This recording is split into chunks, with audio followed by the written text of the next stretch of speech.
Well, yesterday we finished with how a lot of contemporary art exhibitions in Tokyo anyway but also across Japan, were often promoted as events, or when they turn into events, it's in a way even better, like what happened with the Aichi Triennale issue and the censorship. Who's still talking about it now? Actually, some. Yes? Like who? I recently received this email from Geidai, a student, which was about the series of events that they're going to organize around that issue. But because of the virus situation, I think they made it into some sort of a video broadcast thing, or even audio broadcast. And so that email was about to announce that video program, and then talking about the control and the air issue. Well, the crisis that came out of that show was the censorship issue around the comfort, the statue about the comfort women, and the portrait of Japanese emperor. So it was more about the censorship issues than truly about feminist issues. Right. I don't recall if the discussion went, how far the discussion went that way.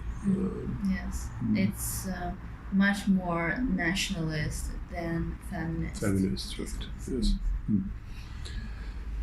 Whereas we tried to introduce, introduce is not a good word, but look at other feminist perspectives and how they have influenced the work of women artists beyond Donna Haraway. But again, as I had mentioned when we did these short introductions, that Haraway, of course, her position has moved on since the 90s, but the Cyborg Manifesto is still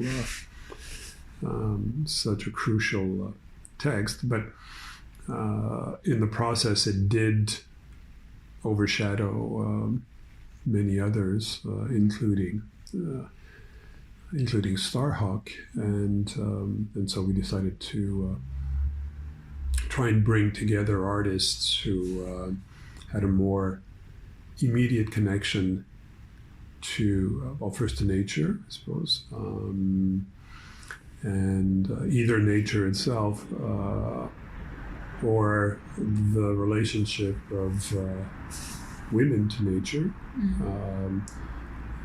from something that might be maternal to the erotic to the anthropological. So forth.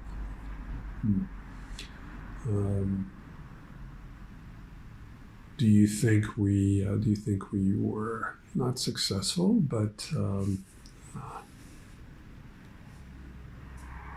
But to me, there is definitely a discussion going on in this room, and as we said when we were finishing installing,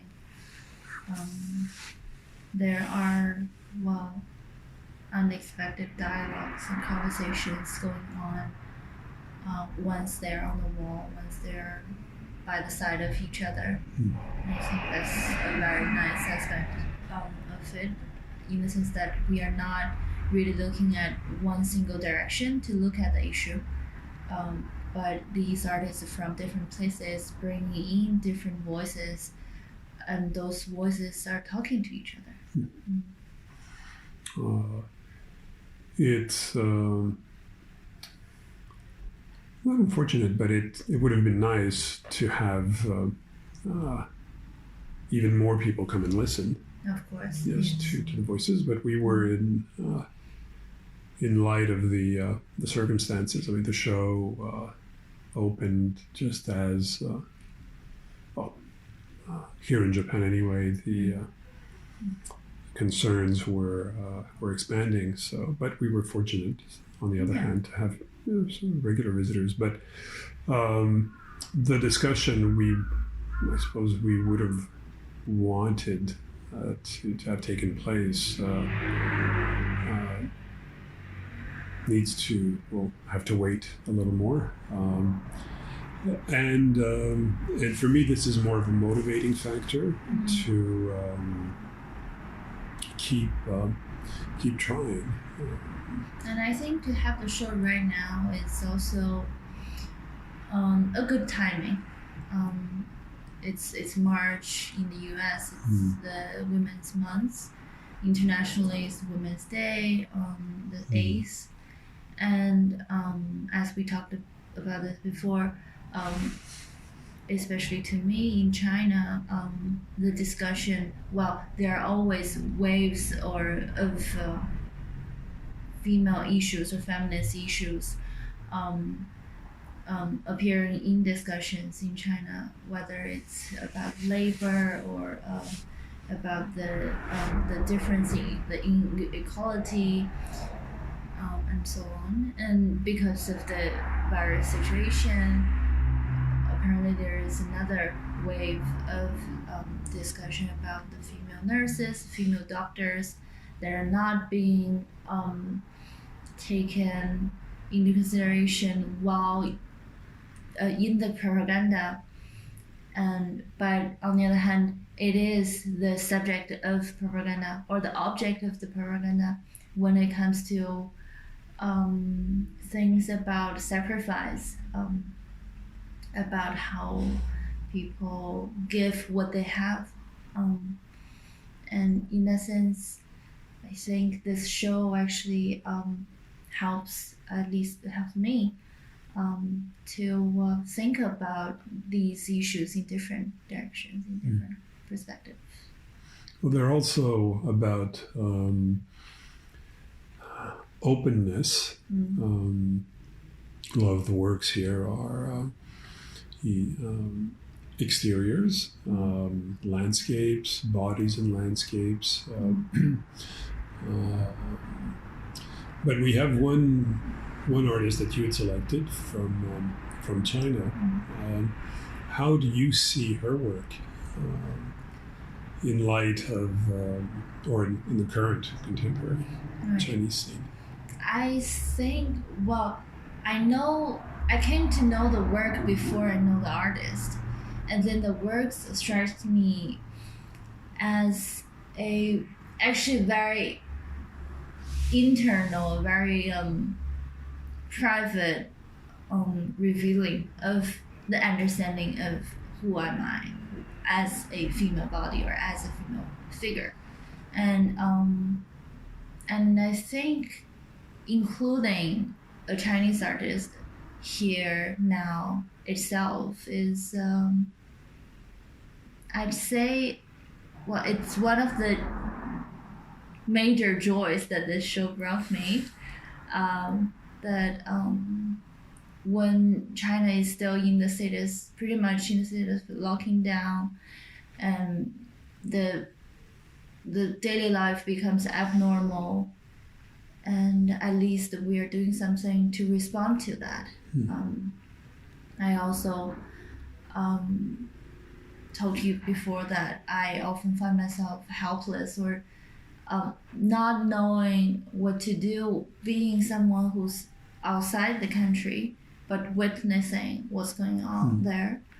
So I think to me this is a way to connect to the situation in China. Yeah, since the virus issue. Cendrillon Bélanger, the artist who's right behind you, who is living in Paris. Like all residents of Paris, is confined to her home, and as a way to occupy the time, just ordered a sewing machine. Who knows what will come out of that? Meanwhile, Cathy Burghi has started a kind of imaginary drawing diary related to the fear, anxiety, anguish produced by the virus. Geneviève Morgan is in this more remote area in the south of France. I hope she is, because she lives between Paris and the south of France.